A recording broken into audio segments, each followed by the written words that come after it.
This story is titled, My Mom Went on a Vacation with Her New Family on My Birthday, Leaving Me Home Alone. So I kicked them out of the house because it is legally mine. Hey everyone! Before we jump into today's video, I need your help. We've noticed the channel is losing some traction, and subscribing is one of the best ways you can support us. It's quick, free, and it helps us keep bringing you awesome content. Your support means the world. Let's keep this channel growing together. Thanks so much. Now let's start the video. What's up, Reddit? I've been debating whether to post this, so go easy on me. I'm an 18-year-old guy, and to be honest, my life has been chaotic for as long as I can remember. This isn't a cry for help. It's about what happened when I finally decided to take control of my life and the house I grew up in. Let's just say things got messy, and not in a fun way. Here's some background. My dad passed away when I was 10. Sucked, obviously. He wasn't just a great dad, but also my best friend. After he died, he left the house we lived in to me and some savings in a trust fund. My grandparents were in charge of the whole deal since I was a kid at the time. The house was meant to be mine legally when I turned 18, but until then, my mom had full access to it because, she was supposed to take care of me. Except, that didn't exactly go as planned. My mom remarried when I was 12, and things shifted big time. Her new husband, let's call him Steve, not his real name, came with 2 kids of his own. Suddenly, it felt like my mom had started her second life with this new family, and I was just kind of there, like an old piece of furniture they hadn't gotten around to throwing out yet. At first, I tried to make it work. I was 12. What else was I supposed to do? Steve wasn't awful to me or anything, but he wasn't great either. He treated me like a guest in my own house. And his kids? Don't even get me started.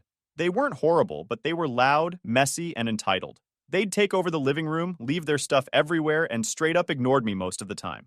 By the time I hit high school, I'd figured out how things worked. If I wanted anything done for me, I had to do it myself. My mom was too busy playing supermom to Steve's kids. My room was the only place I felt like I had any control, and even that started to change. Slowly but surely, Steve's kids' stuff started creeping in. Old toys, random junk, even boxes of clothes. One time, I came home and found a broken scooter in the corner of my room. When I asked my mom about it, she just shrugged and said, "There's no space in the garage." At this point, I was spending more time with my grandparents than at home. They were the ones who actually cared. They'd make sure I had what I needed, help me with school stuff, and just listened, My grandpa especially always had my back. He's the kind of guy who doesn't say much but always knows what to do. Anyway, fast forward to a few weeks before my 18th birthday. My grandparents sat me down to talk about the house. My grandpa was super chill about it, like he always is. He said, "The house is going to be yours soon. Legally, you'll have full control over it, and it's up to you what you want to do with it."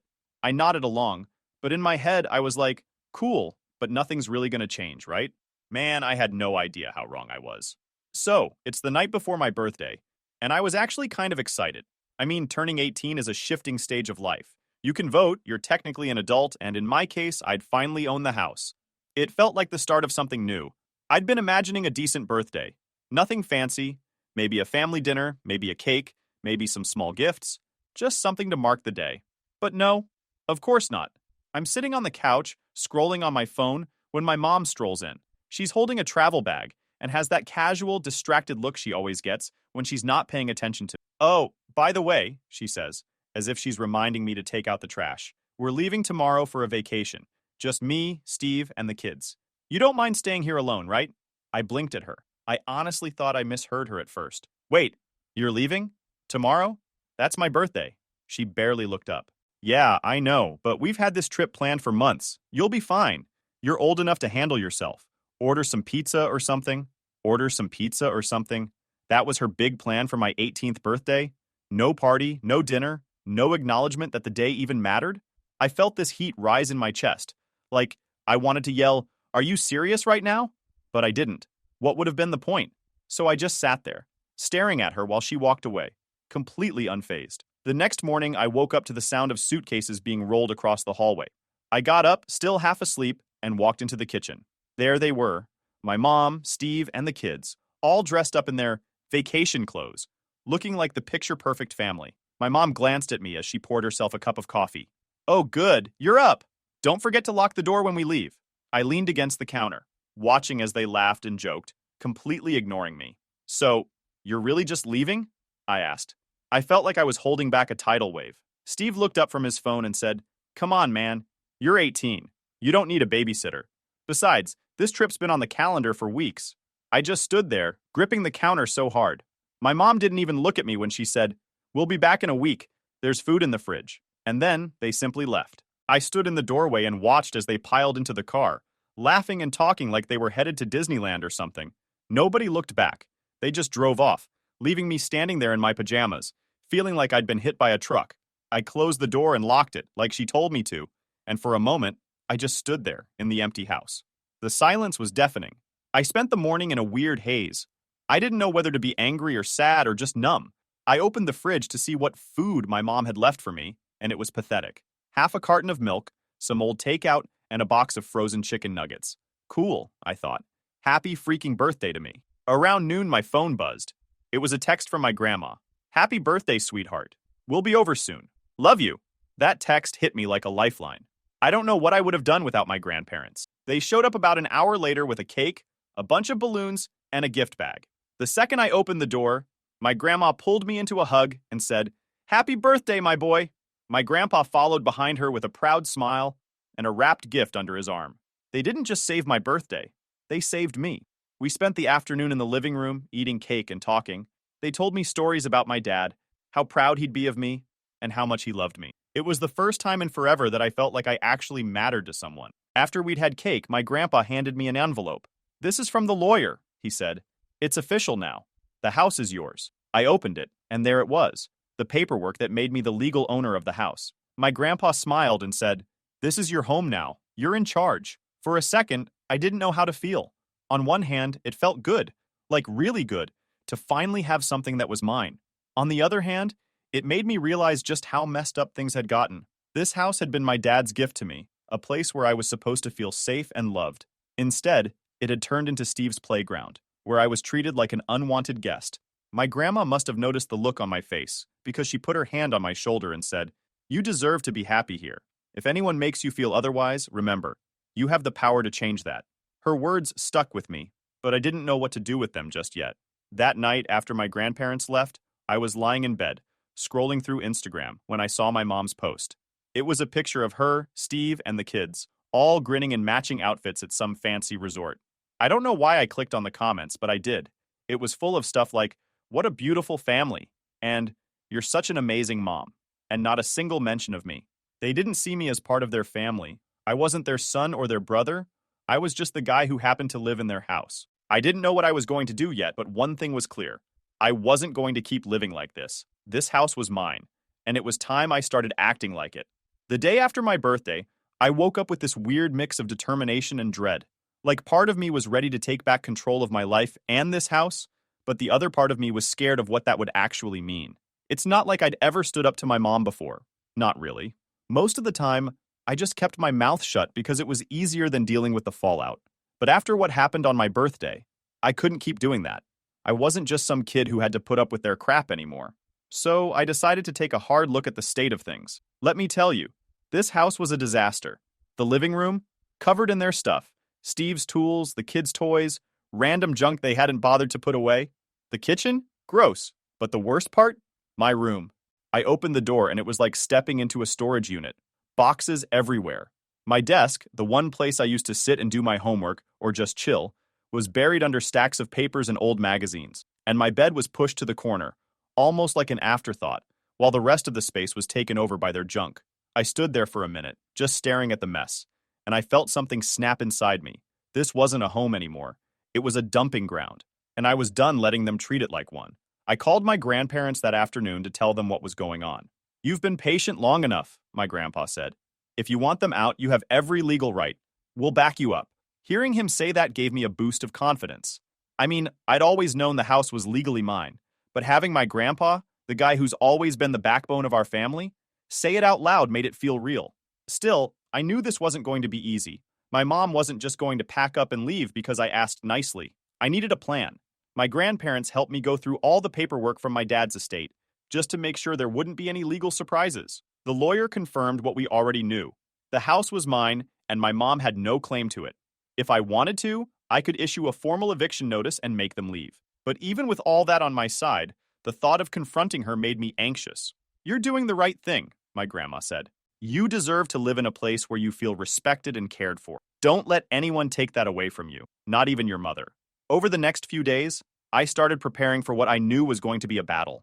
I cleaned up as much of the house as I could, partly because I needed something to focus on, and partly because I wanted to remind myself that this was my space. I packed up all the junk they'd left in my room and stacked it in the hallway. I cleared off my desk, rearranged my bed, and put up a couple of photos of my dad that I'd found in an old box. It felt good, like I was reclaiming a little piece of what had been taken from me. But as much as I tried to focus on the positives, I couldn't shake the anxiety. What if my mom refused to leave? What if Steve got involved and made things even worse? I'd seen how they ganged up on me before, turning every argument into some twisted blame game where I was always the bad guy. Still, I knew I couldn't back down. The breaking point came a week later, when they got back from their vacation. I was in the living room when the front door opened, and they all walked in, dragging their suitcases behind them. My mom glanced at me and said, "Hey," like she hadn't just abandoned me on my birthday.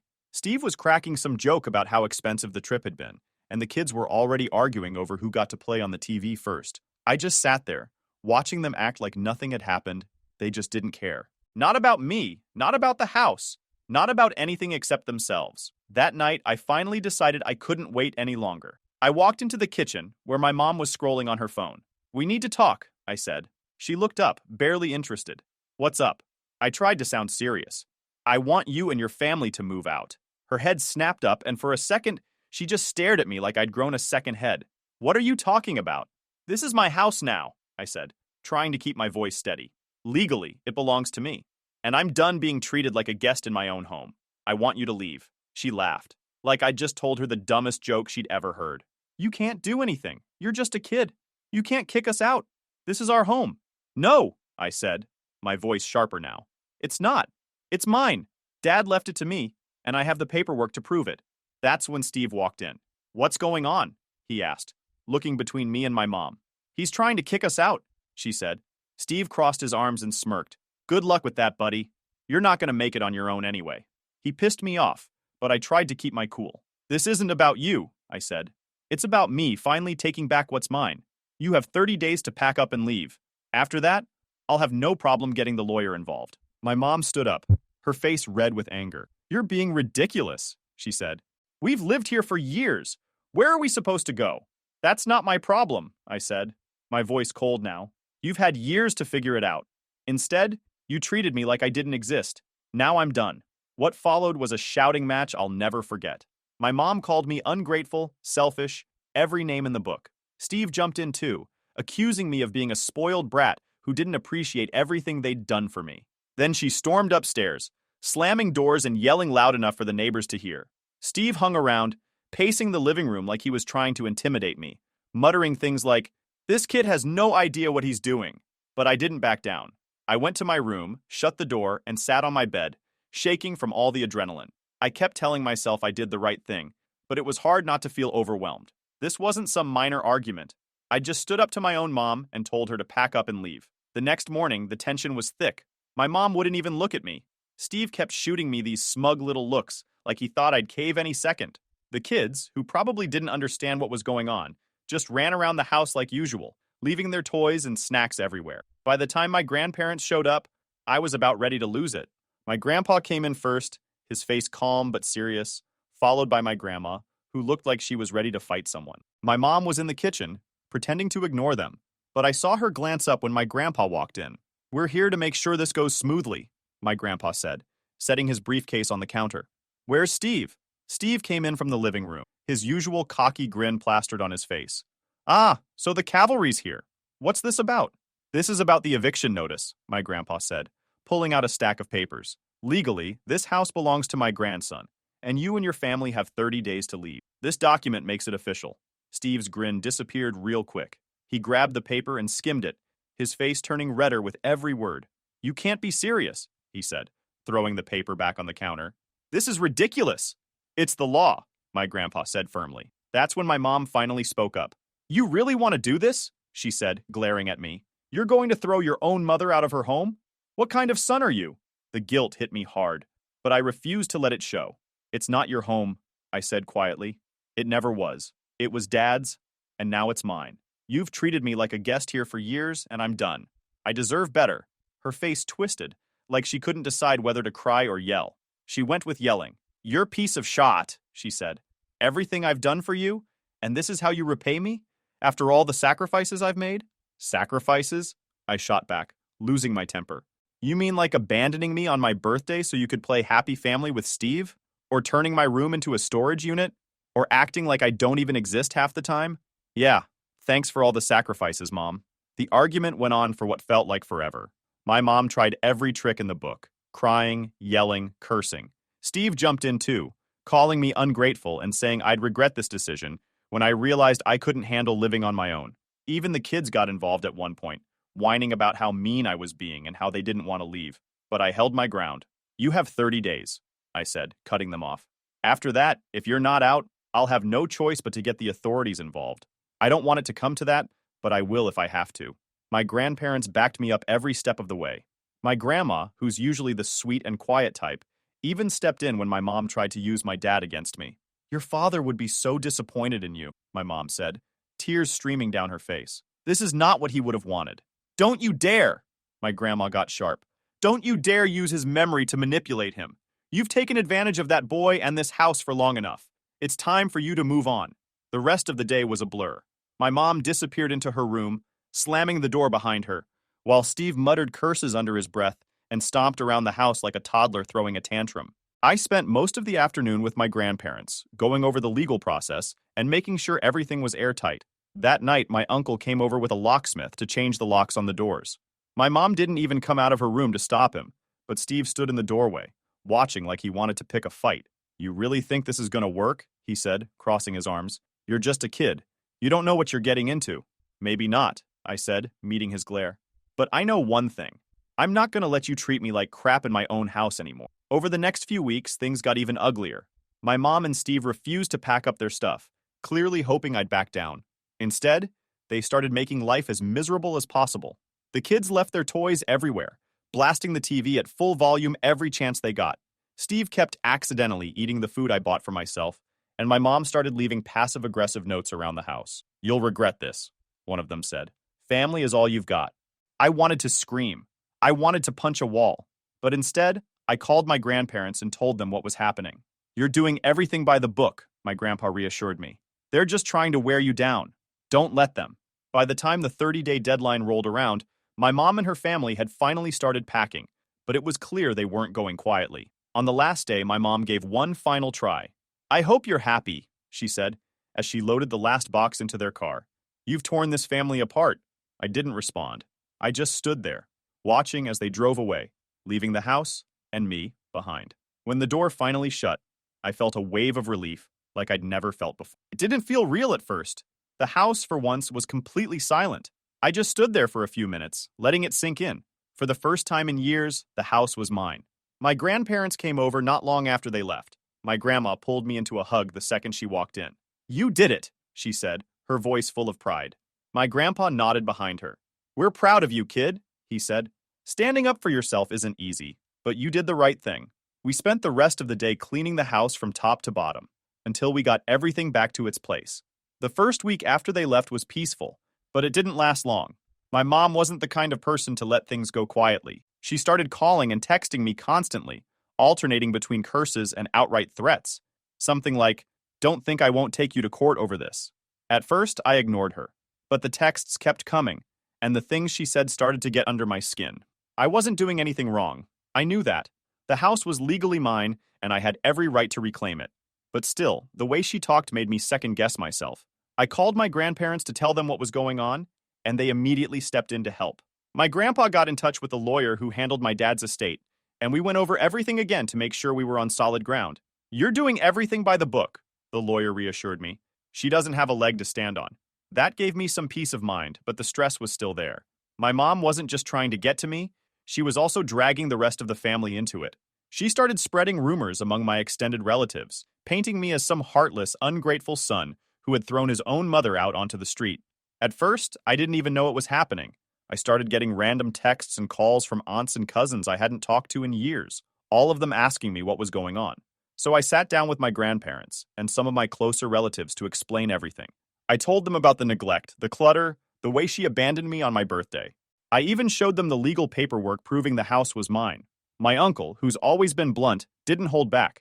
She's been using you in this house for years, he said. It's about time someone stood up to her.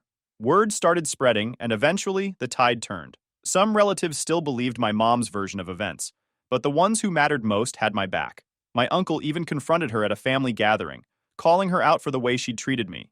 You abandoned him on his birthday, he said, loud enough for everyone to hear. And now you're playing the victim? Give me a break. Not long after that, my mom showed up at the house unannounced. She banged on the door like she was trying to break it down. When I opened it, she launched into a full-blown rant. "Let me in!" she yelled. "This is my home too! Where are we supposed to go?" I stood there, trying to stay calm.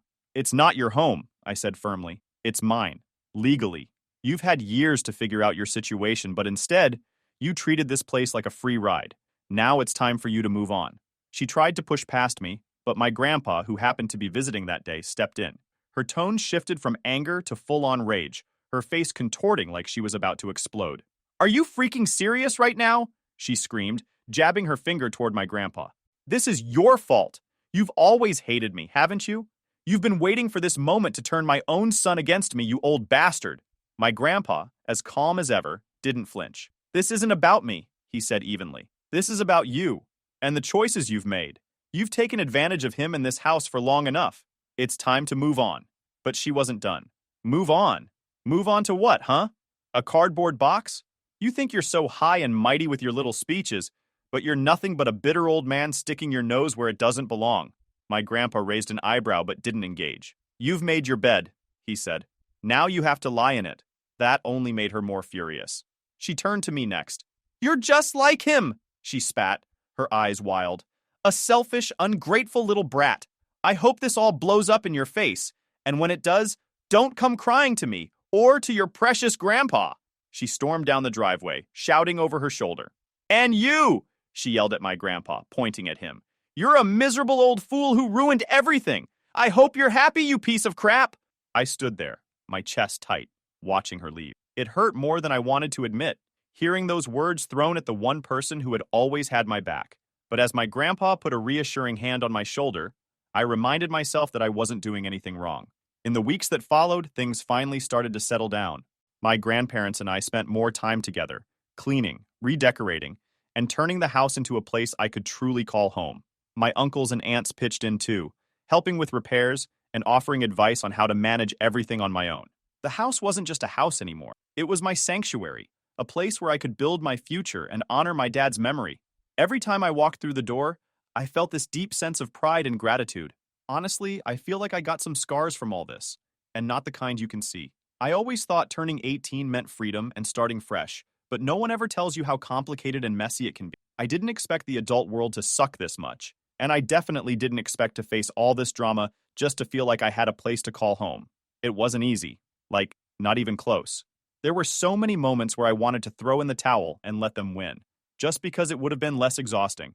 But now that I've come out the other side, I can say reclaiming my home and my life was the best decision I've ever made.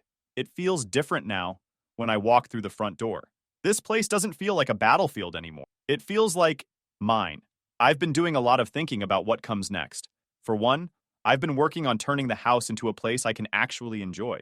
And honestly, I think I deserve to celebrate. After everything that happened, I want to mark this as the start of something better. I was thinking about throwing a proper birthday party, like the one I should have had in the first place. Nothing too wild, but something fun. Maybe invite some friends, cook a nice meal, and finally have a night that's all about good vibes and no drama. What do you guys think? Should I go for it?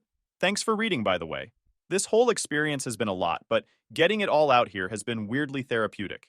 If you've got any thoughts or advice, drop them below. I'd love to hear what you think. And seriously, thank you for sticking with me through this. It means a lot.